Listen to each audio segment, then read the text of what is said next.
Hello, Scott Black. How you doing? Thank you so much for your comments on the last video. It's going to be very helpful for going forward on this amazing program. Do your green smoothies taste wonderful or do they taste horrible?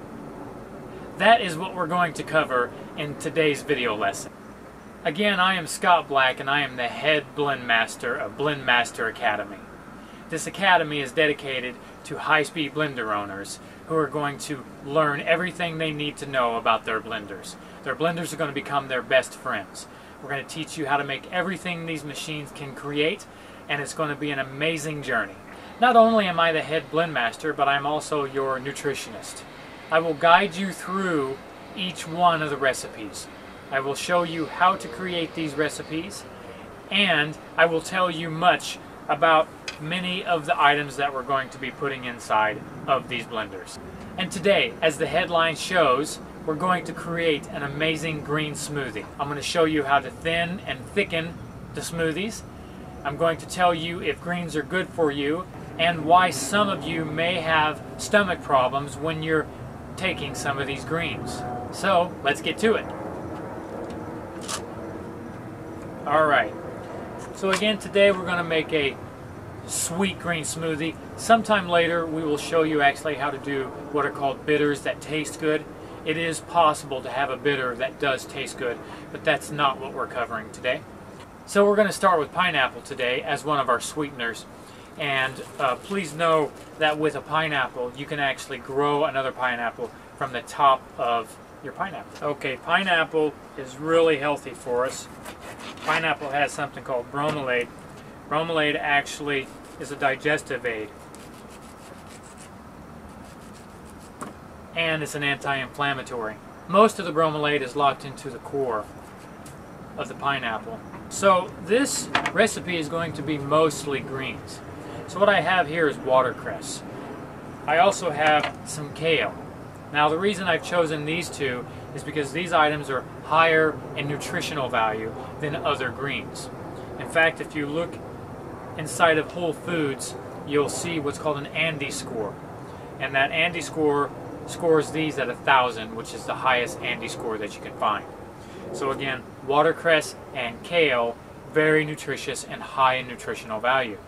You can put any greens you want in here.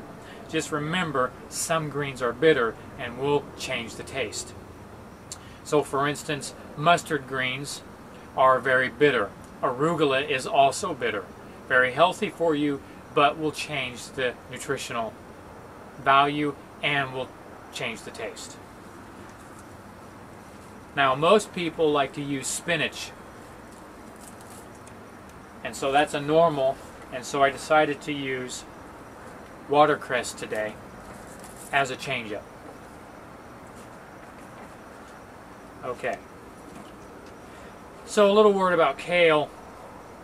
If you use just the leafy part of the kale, then it won't be as bitter. The stem is the most bitter part of kale, so if you don't want bitterness, then throw it out. So I'm going to go ahead and use the stem.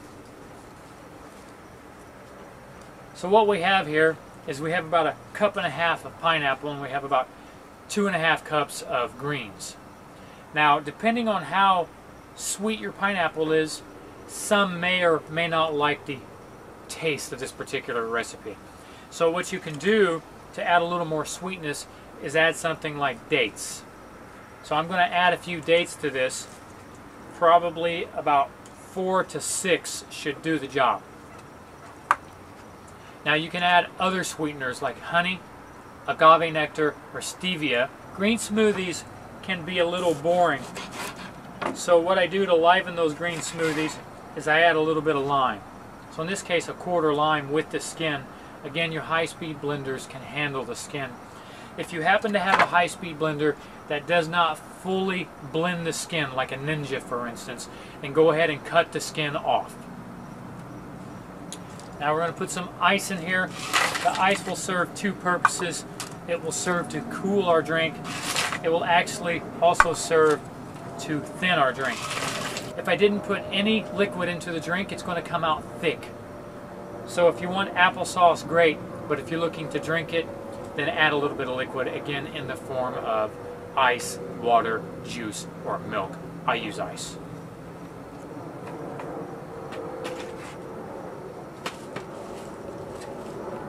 Okay, so with your high-speed machines, I'm happy to use a Vitamix, but if you're using a Blendtec or Ninja, Nutribullet or whatever, you do the same process. You start on slow, and as you speed your blade back, you put it on high.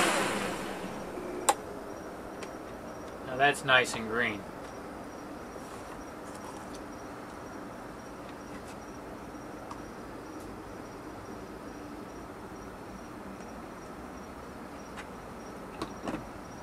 Bon appetit.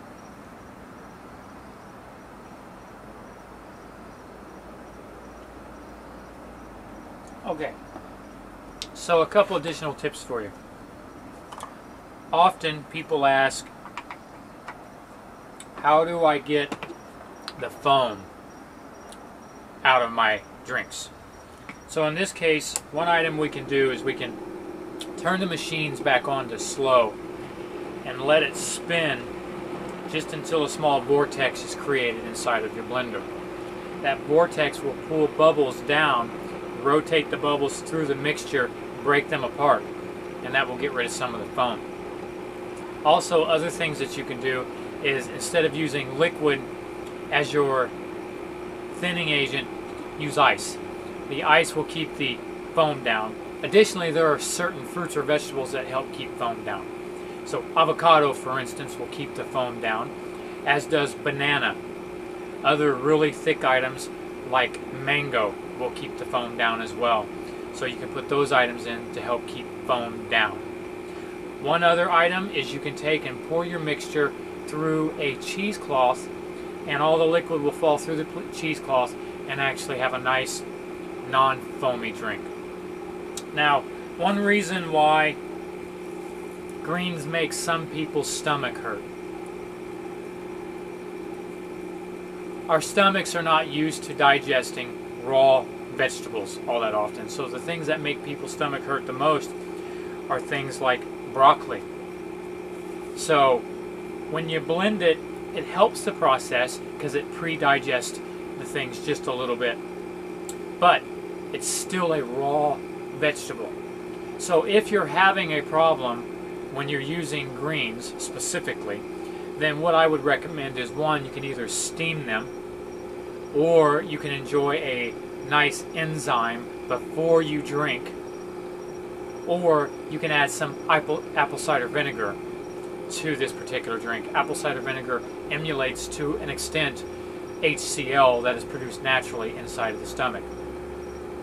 And then lastly is you can slowly add those items. So if you were adding a cup of broccoli, add just a quarter cup and let your stomach and system and body get used to it. Now, I told you in our last video that there are many testimonies and many life changes that have occurred because of high-speed blenders. My story is a unique one. With me, I live in what's called a geodesic dome.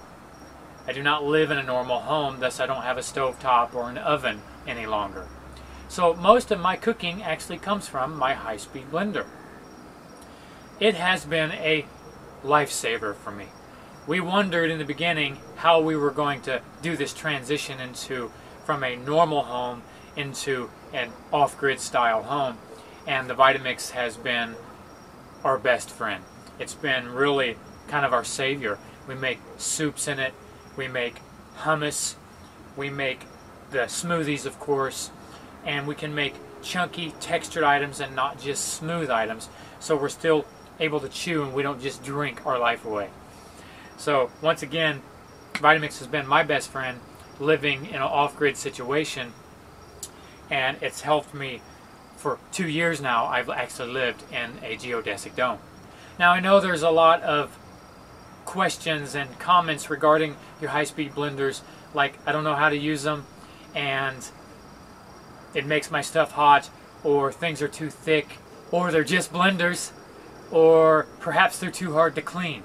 Two other problems that often arise is I don't know how to cook and I don't have time. We're going to show you how all that's going to change with using your high-speed blenders.